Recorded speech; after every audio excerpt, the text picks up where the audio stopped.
You know, Angelo, we know that you were one of the participants in the High Desert Heart Institute study that had 35 initial participants.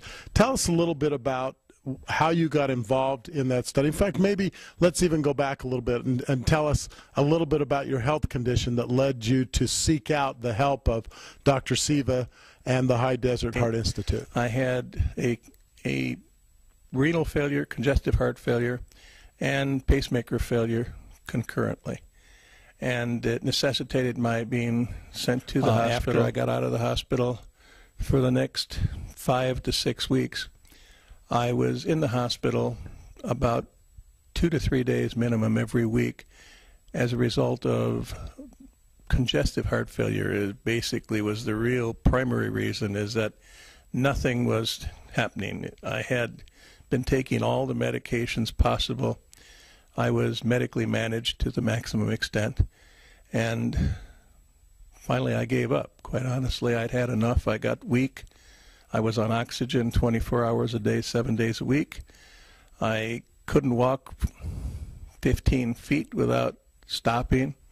I couldn't even open up a bottle of water. My wife used to have to open the bottles of water for me. I decided to take myself out of the hospital. I asked them to remove all the IVs, and they told me that if I went home I would die.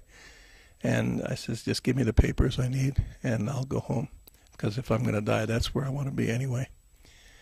Coincidentally, that was on a Sunday, and I had a pre-scheduled appointment with the congestive heart failure clinic on Monday. I went there, and Dan Austin, who is the clinical director there, and Dr. Cici recommended that I go on a study of a product called ProArgi-9, which is a dietary supplement. Well, I was just a little bit set back that they'd been doing everything they could. I felt, you know, what are you going to do with a dietary supplement? And in all truthfulness, I didn't really think it was going to work. But so I did what they said, and I went on to ProArgi-9, and there were 35 people total. And in a few short weeks, I began to actually feel better. I wasn't sure at that time whether I was feeling better or I was thinking I was feeling better. But actually I was feeling better. By the end of 3 months, I felt really pretty good. By the end of the 3rd month, I was doing things that I hadn't been able to do for years. My triglycerides were down. My cholesterol was down. Everything was back into the normal range. Oxygen, I no longer use oxygen. It was about 3 months afterwards that I stopped using it. I didn't need it.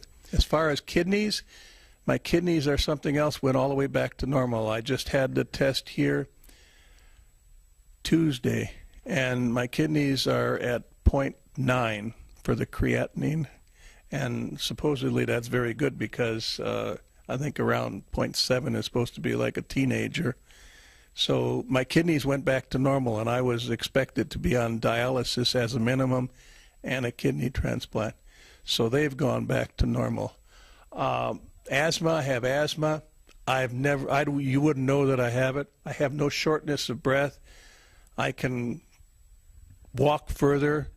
I mean, it's unbelievable. I don't get any shortness of breath in walking. My brother died from congestive heart failure. My mother died from congestive heart failure. Many of my friends have died.